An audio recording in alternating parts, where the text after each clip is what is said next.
माध्यमातून होत असताना 18 बॉल 68 आणि विजेंद्र म्हात्रे बॉलिंग ट्रॅकवर.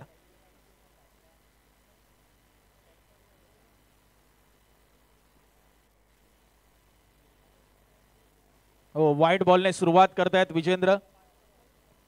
अतिरिक्त धाव इथे खर्च केली जाते. स्कोर पुढे हो जात असताना 12 या आकड्यावर 12 रन्स.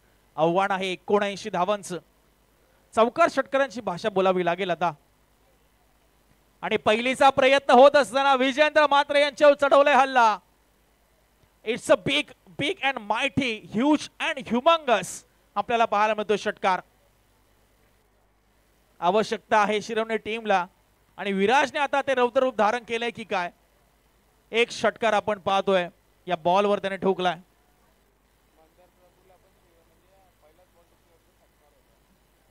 पहिल्या इनिंगचा आपण विचार केला तर मंदार प्रभू आले त्यांच्याही खरं तर पहिल्या बॉलवर षटकार ठोकला होता नेहरू टीमने. आणि इथे तेच चित्र पाहायला मिळतंय. विजेंद्र म्हात्रे यांच्यावर मात्र हल्ला चढवलाय. स्कोर 18 या आकड्यावर 18 रन्स. 79 धावांचा पाठलाग होईल का? इतिहास नोंदवला जाईल का?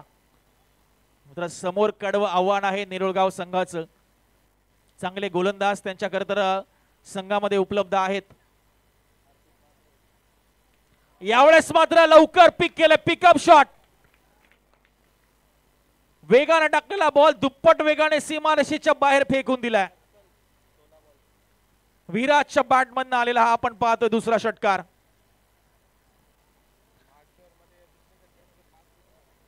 चोवीस धावा आता धावफलकावर होत असताना आपल्याला पाहायला मिळतात. या अगोदरच्या इनिंगचा विचार केला तर मंदार प्रभूचं ते षटक जिथे 5 षटकार आले आणि त्याचीच पुनरावृत्ती आता शिरवणे संघ इथे करणार का? विजेंद्र म्हात्रे यांच्यावर मात्र आता आक्रमण चढवलंय ते विराजने. डावखुराचे गोलंदाज अगोदर ओव्हर द विकेट मारा करत होते, आता राऊंड द विकेट आलेत.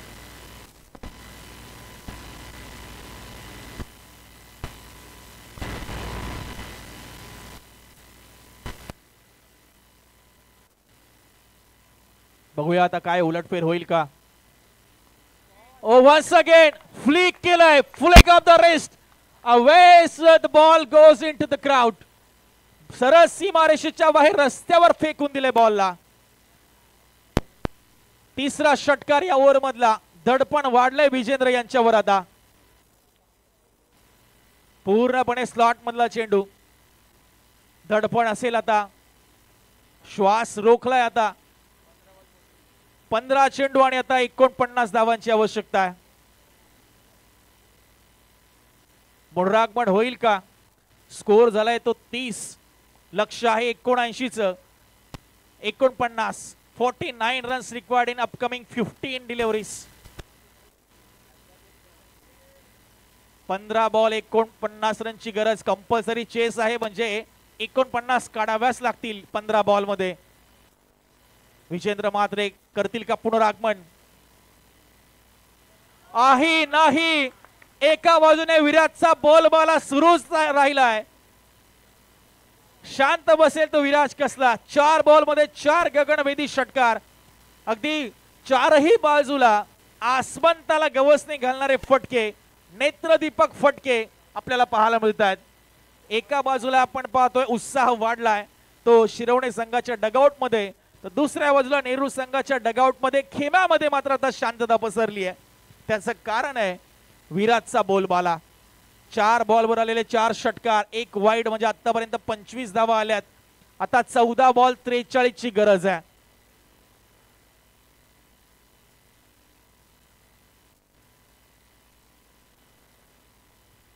हॅलो. पण 14 चेंडू आणि 43 धावा.